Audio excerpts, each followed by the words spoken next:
الحمد لله نحمده ونستعينه ونستغفره ونعوذ بالله من شرور أنفسنا وسيئات أعمالنا من يهده الله فلا مضل له ومن يضلل فلا هادي له ونشهد أن لا إله إلا الله وحده لا شريك له ونشهد أن سيدنا ونبينا ومولانا محمدا عبده ورسوله صلى الله تعالى عليه وعلى آله وأصحابه وبارك وسلم تسليما كثيرا أما بعد فقد قال الله تعالى في القرآن المجيد والفرقان الحميد بعد أعوذ بالله من الشيطان الرجيم بسم الله الرحمن الرحيم الحمد لله الذي أنزل على عبده الكتاب ولم يجعل له عوجا قيما لينذر بأسا شديدا من لدنه صدق الله العظيم وصدق رسوله النبي الكريم ونحن على ذلك لمن الشاهدين والشاكرين والحمد لله رب العالمين. Chers frères, toutes les louanges appartiennent à Allah Azza wa Jal qui, de son infinie bonté, nous accorde l'opportunité de cette salat de Jumu'ah. Chers frères, à la veille de ce début des nouvelles restrictions, chacun est déjà au courant. Depuis plus d'1 an, l'humanité vit au rythme des confinements, des couvre-feux, des frontières qui s'ouvrent, des frontières qui se ferment, qui rouvrent à nouveau et ainsi de suite. Le croyant dans tout cela, eh bien, il continue à s'en remettre à Allah Azza wa Jal. Quelles que soient les situations, eh bien, le croyant, il a une arme qui est celle de se tourner vers Allah Azza wa Jal, de ne pas se laisser aller à l'anxiété, de ne pas se laisser aller à l'affolement et d'avoir toujours sur ses lèvres cette parole que le Coran nous a enseignée, Hasbunallahu wa ni'mal wakil, qu'Allah Azza wa Jal nous suffit et qu'il est le meilleur des garants. On l'a maintes fois rappelé que c'est une arme que l'on a. Le fait d'avoir cette confiance en Allah, le fait d'avoir cette certitude placée en Allah, le fait d'avoir cet être supérieur, majestueux, Allah Azza wa Jal, le fait de savoir qu'on peut se tourner vers lui est une force pour le croyant. Et quelles que soient les épreuves, parce que les épreuves font partie intégrante de la vie, eh bien le croyant il se tourne vers Allah. Il a donc la foi en Allah qui est pour lui une arme. Il a pour lui cette arme qu'on appelle Ar-Radha bil-Qadha, qui se satisfait du décret d'Allah Azza wa Jalla en sa faveur. Que quelles que soient les situations, eh bien il apprend à se dire que cela vient d'Allah et je me satisfais du décret d'Allah en ma faveur. Il est celui qui regarde la situation de ceux qui sont dans une situation plus difficile que la sienne. Et il est au contraire donc dans la reconnaissance et dans la gratitude à Allah Azza wa Jalla. Que s'il y a des privations, mais alhamdulillah, on a encore des libertés. Alhamdulillah, on continue à accomplir nos salahs. Parfois on ne pourra pas à la masjid, eh bien on le fera à la maison. Mais le rendez-vous devant Allah Azza wa Jal, il est toujours possible. Et chacun de nous dans ces différentes situations, eh bien on se tourne vers Allah Azza wa Jal. Nous sommes dans un monde qui connaît cette épreuve-là. On le voit depuis certains temps, il y a des intempéries, des inondations qui ont touché plusieurs pays. En Europe, actuellement en Inde, le pays se mobilise pour venir en aide à une région qu'on appelle le Kokhan et aussi du côté de Bombay, des populations entières qui sont sans maison, sans provisions, etc. Situation très difficile. Ce sont donc des épreuves qui viennent de la part d'Allah Azza wa Jal. L'être humain doit aussi se questionner sur sa part de responsabilité dans ce que lui-même il fait. On parle du dérèglement climatique parce que Allah Azza wa Jal, lorsqu'il a créé, eh bien tout était bien réglé. L'être humain avec sa surexploitation, l'être humain avec son appétit qui n'a pas de limite, eh bien il crée le désordre sur cette terre. Zahara al-fasadu fil barri wal bahri bima kasabat aydin nas. Le Coran, il dit que le mal est apparu sur terre, le désordre est apparu sur terre et dans la mer à partir de ce que les gens ils ont commis de leurs mains, ce qu'ils sont eux-mêmes faits. Donc, l'être humain a aussi ce devoir de se questionner sur les conséquences de ce que lui-même est en train de faire. Cet univers qu'Allah Azza wa Jal nous a donné, et lui, lorsqu'il nous l'a donné, il nous a donné les choses bien proportionnées, bien mesurées. Hier, on le rappelait à un frère en disant qu'Allah Azza wa Jal, on parlait du couvre-feu en disant que c'est à partir de 18h, et il dit que la salat de Maghrib ne sera pas possible, et en plaisantant, on dit si le coucher du soleil pouvait être un petit peu avancé, on aurait pu faire Maghrib à la masjid. Et ensuite, on est venu sur ce point de dire que Allah Azza wa Jal, il a créé un univers très bien organisé. Allah Azza wa Jal, il a créé un univers pour lequel, sur toute une année, on connaît exactement à la minute près son soleil, à quelle heure il va se lever, son soleil, à quelle heure il va se coucher. On a le cycle de la lune qui est exactement bien tracé.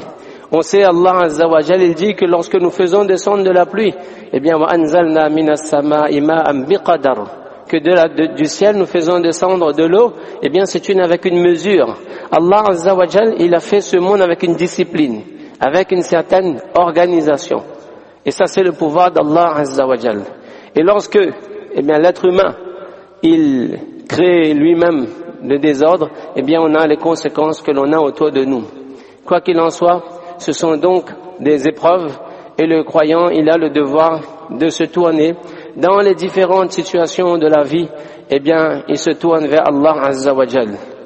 Il fait preuve de patience dans ce qui lui arrive de difficile, et il continue à être reconnaissant à Allah Azza wa Jal dans ce qui est encore possible, dans ce que Allah Azza wa Jal lui accorde comme bienfait, comme faveur, comme bienfait de la part d'Allah Azza wa Jal. Avec cela, mes frères, il est important pour chacun de nous, et on le rappelle maintes et maintes fois, eh bien de prendre ici ce qu'on appelle les asbab al-batiniya al-ruhaniya, de se parer de ces moyens qui sont des moyens spirituels. Le croyant, il est à la salat. Le prophète sallallahu alayhi wa sallam, lorsqu'une chose le préoccupait, eh bien il se réfugiait dans la salat. On passe parfois beaucoup de temps à philosopher, à discuter, à penser est-ce que c'est bon, c'est pas bon, à refaire le monde, et on n'a pas pensé pendant quelques minutes à faire le wudu, les ablutions, à faire 2 rak'at et demander à Allah son aide. Parce que l'aide ne pourra venir que d'Allah Azza wa Jal. Le serviteur, il accomplit la salat et demande dua. Il lève les mains parce que le dua, eh bien, c'est une arme pour le croyant. Et il demande à Allah de lui accorder la protection. Et il demande à Allah de lui accorder, eh bien, dans ces différentes situations, la afiya et une situation de bien-être. Qu'Allah Azza wa Jal nous préserve, nous, qu'Allah Azza wa Jal préserve nos familles, qu'Allah Azza wa Jal préserve notre île, notre pays, le continent et l'univers entier, toute la ummah de Rasulullah sallallahu alayhi wa sallam. Et tout est entre ses mains, uniquement entre ses mains. Parce que lorsqu'Allah décide quelque chose, nous l'avons vu, on a parlé des intempéries, eh bien l'être humain ne peut être qu'un observateur, un spectateur. Il ne peut plus faire rien. L'être humain pense qu'il est parti très loin, parce qu'il a marché et il voyage aujourd'hui vers la lune. Mais l'être humain, lorsque le pouvoir d'Allah se manifeste, eh bien il ne peut rien, il ne peut que constater les dégâts. C'est pourquoi on se tourne vers lui et on demande sa protection. On accomplit la salat, on fait les du'as. Aujourd'hui c'est le jour de Jumu'ah et on nous a maintes fois rappelé l'importance de lire la surah Al-Kahf, de lire la surah Al-Kahf, la caverne. Masha'Allah, beaucoup de frères et beaucoup de nos sœurs sont habitués chaque vendredi à lire cette surah. Alhamdulillah qu'Allah nous accorde la constance. Pour ceux et celles qui n'ont pas encore pris l'habitude de lire cette surah, eh bien de ne pas s'imaginer que cette surah nous prendrait des heures et des heures. Il y a les hadiths qui nous demandent au maximum, si on n'a pas pu, de lire au moins les 10 premiers, les 10 derniers versets. Mais sinon, même la surah dans son intégralité, eh bien, Inch'Allah, ça nous prendrait pas beaucoup de temps. Et plus on va lire chaque semaine, et plus cela, eh bien, nous prendra moins de temps, et plus on sera habitué. Et pourquoi cette surah? Parce que c'est Rasulullah sallallahu alayhi wa sallam qui nous l'a enseigné. Il nous l'a enseigné comme étant un moyen de protection contre le fitna de Dajjal. Et beaucoup de nos grands qui nous disent que le monde avance déjà vers la fitna de Dajjal. Le monde avance déjà vers la fitna de Dajjal. Et c'est une sourate qui nous assure, Inch'Allah, la protection et la lumière de ce Jumu'ah jusqu'à le Jumu'ah prochain pour celui et celle qui l'aura récité. Et c'est une sourate qui nous protège min fitnatid dunya, min fitanid dunya, contre les différents fitnas de ce dunya. C'est une réalité. Dans la sourate Al-Kahf, Allah Azza wa Jal, il parle de l'épreuve de la foi à travers l'histoire des gens de la caverne. Une fois de plus, mes frères, ce n'est pas nouveau ce que je suis en train de dire, on l'a maintes fois rappelé. On nous invite, on s'invite mutuellement, on s'encourage pour aller réciter cette sourate, pour en lire la traduction, pour en comprendre le commentaire, l'interprétation, pour comprendre en quoi cette sourate, eh bien, elle est si importante, en quoi cette sourate, c'est un véritable bouclier, une arme entre les mains des croyants. Et pourquoi Rasulullah sallallahu alayhi wa sallam nous l'a conseillé, nous en a conseillé la lecture le jour de Jumu'ah. C'est une sourate dans laquelle Allah il traite des différentes fitnas, des fitnas de l'épreuve de la foi. Nous savons que lorsque Dajjal viendra, ce sera notre iman qui sera éprouvé. D'un côté, il y aura la pauvreté, il y aura la famine, il y aura la faim, et Dajjal il aura entre les mains de la subsistance. C'est l'épreuve de la foi. C'est l'épreuve de la foi contre le matérialisme. Alors, est-ce que c'est notre iman qui en sortira vainqueur ou c'est Dajjal qui aura raison avec son matérialisme, avec son matériel et sa dunya entre ses mains? Et Allah Azza wa Jal nous raconte l'histoire des gens de la caverne et c'est l'épreuve de la foi et du din. Allah Azza wa Jal dans cette sourate, il traite de la fitna de la richesse. Parce que la richesse, c'est un bienfait d'Allah Azza wa Jal, mais ça constitue également pour le croyant une véritable épreuve. Parce que cette richesse peut être pour lui un moyen d'accéder au paradis d'Allah et parfois la richesse est la cause de la perte d'un être. Allah avait donné à Qarun une richesse que pour porter uniquement les clés des coffres forts de son trésor, il fallait une armée d'hommes solides et courageux et forts pour porter seulement les clés des coffres de ses trésors. Ce n'est pas la richesse qui lui manquait et pour autant Allah Azza wa Jalla l'a englouti sous terre. Donc, la richesse, c'est pour ça les savants ils disent qu'en arabe on dit le dinar. Il dit parce que dans le dinar, il y a le din et le nar. Le din, c'est la religion et le nar, c'est le feu. Il dit ton argent, si tu l'as bien utilisé, eh bien il devient pour toi ton din et la cause de ton succès. Et mal utilisé, mal obtenu, mal dépensé, eh bien ce dinar il devient nar, il devient ton enfer et la cause de ta perte. C'est pourquoi cette sourate, elle traite à travers l'histoire des gens, des gens des jardins.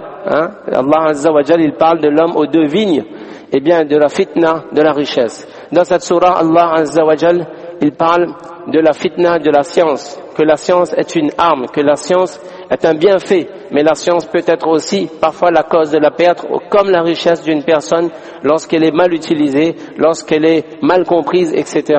Et Allah Azza wa Jal, il nous raconte l'histoire de Moussa alayhi salam qui entreprend un voyage en compagnie d'un serviteur parmi les serviteurs d'Allah, que les commentateurs disent Khizar alayhi salam, un voyage avec des phénomènes particuliers dont Moussa alayhi salam est témoin. Allah Azza wa Jal nous en raconte avec détail le récit dans cette sourate, et cette sourate et ce récit traitent donc de la fitna de la science. Et ensuite, la fitna est l'épreuve du pouvoir, parce que le pouvoir peut être un bienfait lorsqu'on accède comme il le faut et lorsqu'on l'utilise comme il le faut, et le pouvoir peut être la cause de l'échec et de la destruction d'une personne lorsque cela est mal utilisé. À travers le récit de Dhul Qarnayn, l'homme aux deux cornes en quelque sorte, eh bien Allah Azza wa Jal dans cette sourate il traite de la fitna du pouvoir. Donc c'est une sourate qui traite des différentes fitnas, des différentes épreuves de notre époque et jusqu'à la fin des temps. Et il est du devoir du croyant, Inch'Allah, d'être régulier, d'être assidu dans la lecture de la sourate Al-Kahf. Ce sera Inch'Allah une protection pour nous-mêmes. Il y a les protections matérielles, mais il y a les protections spirituelles. Et elles sont bien plus fortes que les protections matérielles, parce qu'elles bénéficient de l'aide d'Allah, elles bénéficient des paroles bénies de Rasulullah sallallahu alayhi wa sallam, qu'Allah Azza wa Jal dans cette situation particulière, eh bien nous permet toujours de tourner vers lui, de ne pas oublier, mères et sœurs et frères, dans nos maisons, confinement ou pas, les 5 soirs là, elles doivent être accomplies. Les 5 soirs là, elles doivent être accomplies. qu'on fasse de notre mieux pour que monsieur, madame, les enfants, tout le monde soit régulier de la salat, on fait le dhikr, on lit le Coran et on fait dua. Fajazakumullahu khayra wa akhu da'wana alhamdulillahi rabbil alamin.